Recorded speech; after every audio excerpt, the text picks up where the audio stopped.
distinguished parliamentarians, ladies and gentlemen, it is a privilege to be here in Brussels with you all.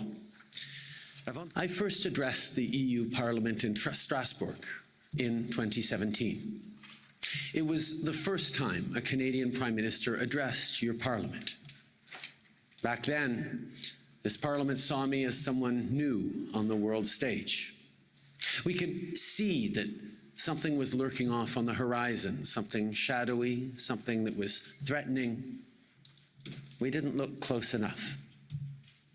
When I spoke to this Parliament 5 years ago, I spoke about making multilateralism work for the middle class and those working hard to join it, so that economic frustrations don't become fertile ground for populism, nativism, protectionism, and the polarization towards more extreme political views.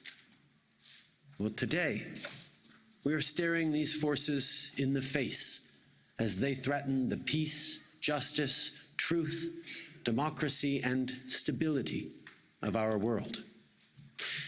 And we have a choice about what we do next. People have a real and deep sense of uncertainty about what the future holds. These are anxious times, and people are looking for leadership and solutions. Unfortunately, we're seeing a rise in cynical populists who are trying to exploit these anxieties. They pretend to have easy solutions that play on people's fears. Even in Canada, where 90% of people are vaccinated, and our motto as a country is peace, order, and good government, we saw anti-vaccine and anti-government protests devolve into illegal occupations of our communities and blockades of our borders. The leaders of those convoys were effective in turning citizens with real anxieties against the system best suited to allay those concerns. But democracy isn't a game. And there just aren't easy solutions to the big, complex problems we are all facing. So I speak to you today, no longer as someone quite so new. In fact, I may now be one of the longer serving progressive leaders around. And I'm certainly not going to pretend to have all the answers. But what I do know is that there is work that lies before us as thoughtful leaders, as people focused on the short and long-term well-being of all our citizens, as people committed to democracy and the values that underpin them. And that work is more important than ever. Putin thought democracy was weak. He saw our disagreements and debates as weakness. But what he has never understood is that the rigors of debate, that forceful civic engagement, is what makes us strong. And that democracy, at its best, will always be stronger than authoritarianism. But if we're going to be honest, and we need to be honest in this place, we haven't always been at our best these past years. Putin thought— President, honourable members, we keep discussing here our European democratic values that underpin all of our actions.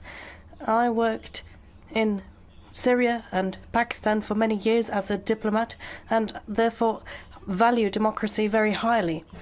Now, the invitation to Canadian PM Justin Trudeau is an invitation to someone who's been trampling on democratic rights, who's been cracking down on people who protested against disproportionate corona measures, people's who were supporting a non-sanctioned movement coming under criticism. So clearly the values of democracy are being despised by this individual. Let us not give someone like this any speaking time in this house of democracy. Poštovane kolege, dragi građani, premijeru Trudeau. Sloboda, pravo izbora, pravo na život i zdravlje, pravo na rad za mnoge od nas, to su temeljna ljudska prava za koje su milijuni građana Europe i svijeta položili svoje živote. Za obranu naših prava i prava naše djece, koje smo stjecali stoljećima, mnogi od nas, uključujući i mene, spremni smo riskirati vlastitu slobodu i položiti vlastite živote. Nažalost, danas su među nama i oni koji gaze te temeljne vrijednosti. Kanada, nekada simbol modernog svijeta, je pod vodstvom vaše kvazi-liberalne čizme proteklih mjeseci postala simbol kršenja temeljnih ljudskih prava i građanskih sloboda. Gledali smo kako konjima gaze žene, kako samohranim roditeljima blokirate bankovne račune, da ne mogu platiti djeci školovanje, da ne mogu platiti lijekove, da ne mogu platiti račune za struju i vodu, da ne mogu platiti rate kredita za svoje domove. Za vas su to možda liberalne metode. Međutim, za mnoge građane svijeta to je diktatura najgore vrste. Budite uvjereni da građani svijeta, udruženi, mogu zaustaviti svaki režim koji želi uništiti slobodu građana, bilo bombama, bilo štetnim farmaceutskim proizvodima. Hvala. Based on Article 195, out that it would have been more appropriate for Mr. Trudeau, Prime Minister of Canada, to address this House according to Article 144, an article which was specifically designed to debate violations of human rights, democracy and the rule of law, which is clearly the case with Mr. Trudeau.